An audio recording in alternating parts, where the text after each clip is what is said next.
कोई कार्य करने के लिए जा रहे हो और आपका मन उस कार्य में डामाडोल हो रहा है, ये होगा कि नहीं होगा, सफलता मिलेगी कि नहीं मिलेगी, मैं कोर्ट में जा रहा हूँ या पैसी पर जा रहा हूँ, या कोई जमीन का लफड़ा है या कोई प्रॉब्लम है, इसमें सफलता मिलेगी कि नहीं मिलेगी। जब आपके दो मन, और ऐसा तो संसार में कोई जन्मा ही नहीं जिसके दो मन ना हो। घर से कथा सुनने निकलते हो तो दो मन हो जाते हैं, आज पीली साड़ी पहन के जाऊं कि नीली पहन कर जाऊं, दो मन जब भी हो जाते हैं। भोजन करने बैठते हो तो भी दो मन हो जाते हैं, दाल खाऊं कि गोभी की सब्जी से पहला टुकड़ा खाऊं। रोटी का पहला टुकड़ा जब तोड़ने का नंबर आता है तो सोच में आता है कि इससे खाऊं कि इससे खाऊं कि इससे खाऊं। दो मन तो वहां पर भी है। किसी के यहाँ शादी में गए, किसी के यहाँ शादी में पहुंचे और शादी में पहुंचकर वहां बहुत सारे स्टॉल लगे हैं,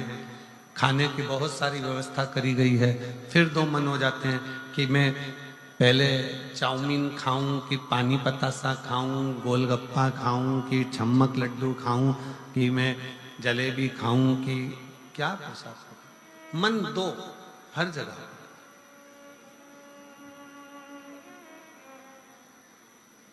और ऐसा नहीं है कि मन दो नहीं होते, मन विचलितता देते हैं। और शिव महापुराण की कथा कहती है कि कभी भी अगर कोई फार्म भर रहे हो, कोई एग्जाम दे रहे हो, कोई कंपटीशन एग्जाम में बैठे हो, या मेरे बेटे बेटी 10th और 12th का यदि एग्जाम दे रहे हैं, तो अपना दो मन मत करो, तुम एक मन बनाओ कि मैं इस एग्जाम में बैठ रही हूं और मेरा विश्वास कहता है कि मैं शंकर पर पूरा भरोसा करती हूं और मैंने रात दिन पढ़ाई करी है, तो मैं पास होकर मानूंगी, तो वो पास होकर ही मानूंगी।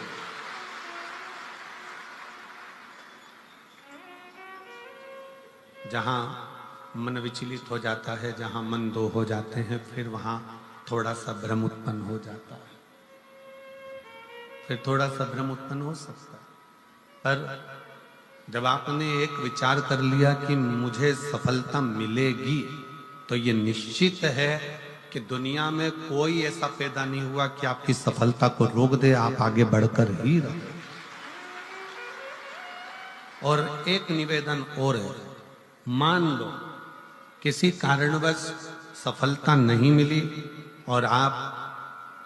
सफल नहीं हुए, तो चिंता मत करना, चिंता करने की जरूरत नहीं है। एक बार अगर एग्जाम दिया, एक बार अगर अपन फील्ड में उतरे और एक बार में सफलता नहीं मिली, तो चिंता मत करो, ये मत सोचो कि पीछे हट गए। शिव महापुराण की कथा में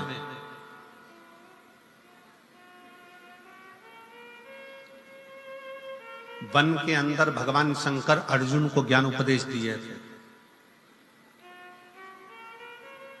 जिस समय पर एक सुअर, जंगली सुअर भागता जा रहा था, और उस समय पर जब बाण छोड़ा गया था, तब भगवान शंकर ने अर्जुन को उपदेश दिया कि अर्जुन, एक बार युद्ध के मैदान में अगर थोड़ा सा पीछे सरके हो तो टेंशन मत लेना, चिंता ना करा। एक कंपटीशन एग्जाम में आप बैठे हो, एक एग्जाम आप दे रहे हो और उस एग्जाम में सफलता नहीं मिल रही है। आपने एक बार परीक्षा दी, एक बार आपने नीट की तैयारी करी, एक बार आपने सीए की तैयारी करी, एक बार आपने अन्य तैयारियां करी और उसमें आपको सफलता नहीं मिली और आप उसमें उत्तीर्ण नहीं हुए और आपने मन दुखी कर लिया। अब मैं तो बताओ आगे ही नहीं बढ़ पाया। चिंता न करें, भगवान शंकर का ये संवाद जो उन्होंने युद्ध के पहले अर्जुन को दिया है, एक सुअर को मारते समय, एक जंगली सुअर को मारते समय भगवान शंकर ने उपदेश दिया था, अर्जुन तीर को बहुत दूर भेजना है ना, तो तीर को थोड़ा सा पीछे खींचना पड़ेगा। उसी तरह यदि एक बार तुम्हें सफलता नहीं मिली, एक बार तुम उत्तीर्ण नहीं हुए, तो ये मत सोचना कि तुम उत्तीर्ण नहीं हो गए। भगवान शंकर ने तुम्हें लंबी दूर फेंकना चाहते थे, इसलिए तुम्हें थोड़ा सा पीछे खींच लिया है और जमकर करके। शिव ने आपने बहुत मेहनत करी, आपने बहुत परिश्रम करा, आपने दुनिया के लिए सब कुछ करा हो, और मान लो उसके बाद भी आपके जीवन में अगर तकलीफ आकर खड़ी हो गई, मान लो कहीं ना कहीं दुख आकर खड़ा हो गया, मान लो आप उस एग्जाम में, उस कंपटीशन में आप आगे नहीं निकल पाए, समझ लेना कि मेरे तारा बाबा ने, मेरे तारकेश्वर महादेव ने, मेरे कुबेर भंडारी ने आपके लिए कुछ अच्छा सोच कर रखा है, इसलिए वो पीछे खींचा है। और पीछे खींचा है इसका मतलब ये मत समझना कि तुम्हें पीछे रख दिया है, उसने तो अभी तुम्हें धनुष पर चढ़ाया है, और चढ़ाने के बाद मेरा शंकर जब छोड़ेगा तो फिर इतना आगे निकल जाओगे कि दुनिया तुमको देखती रह जाएगी कि तुम किस मंजिल तक पहुंचे। वो पीछे खींचता है, वो पीछे खींच रहा होता है।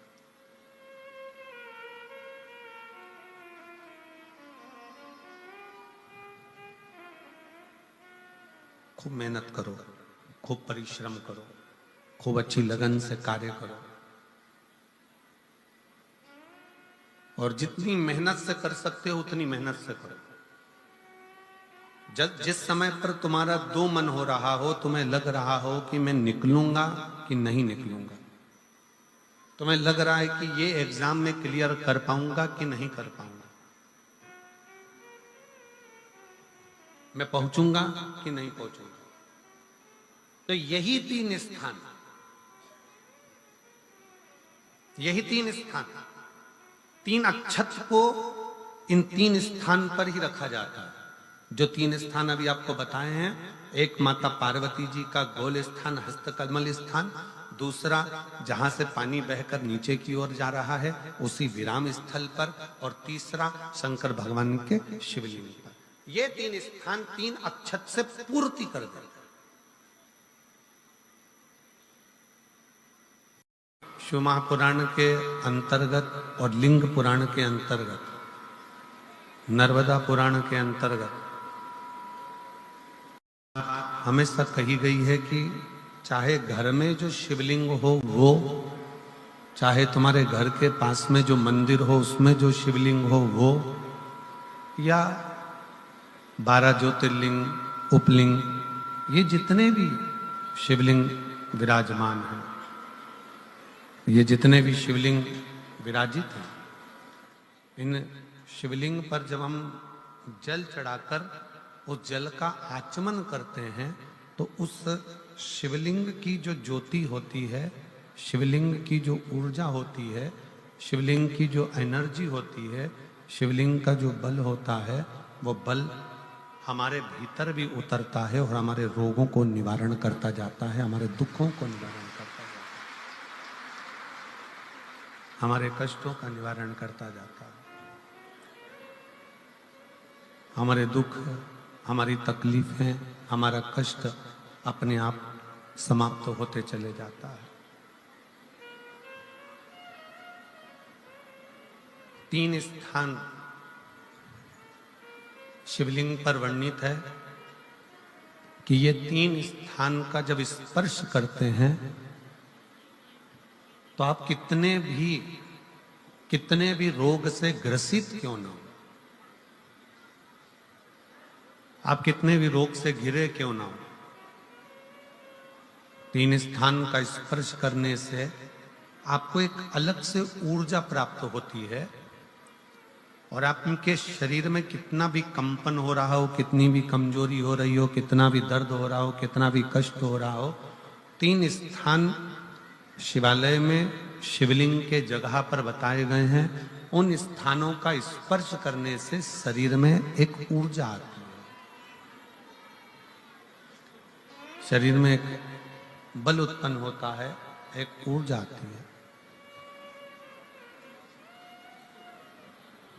शरीर के अंतर्गत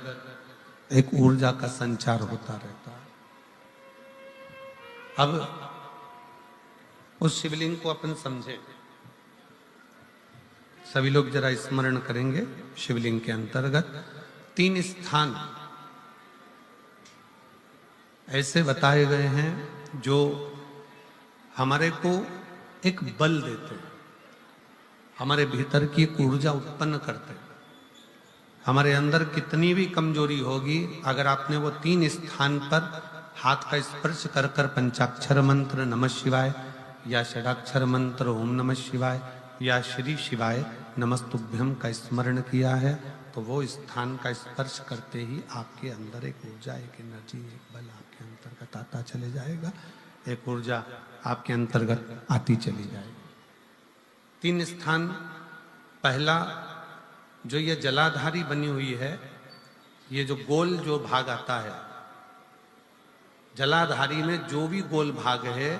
वो गोल भाग का हाथ से स्पर्श करना,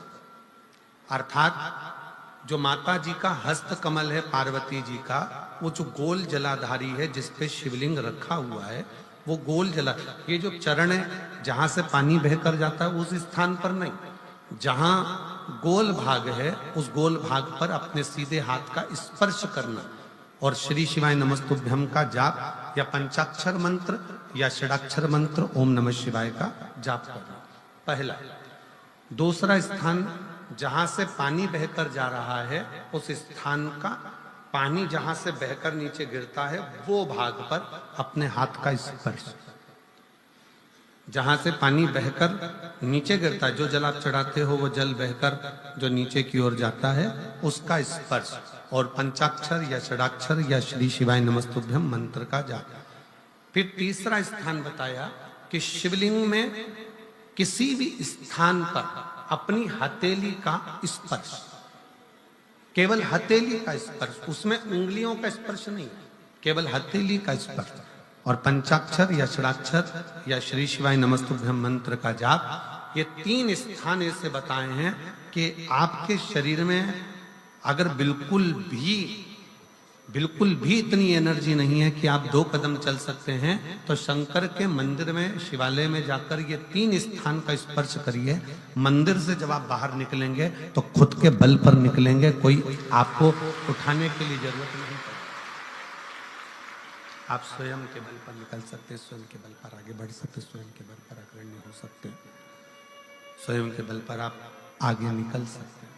3 स्थान हैं जहां व्यक्ति के जीवन के दुख, तकलीफ, रोग, कष्ट अपने आप नष्ट होते चले जाते हैं। तो पहला जो स्थान है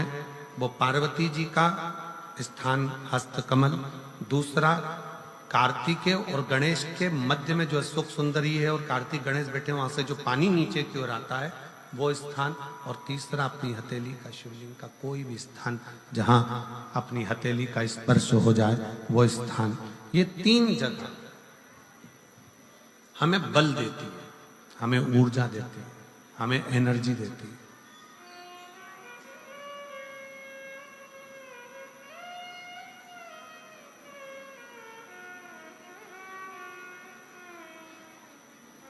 और एक निवेदन और,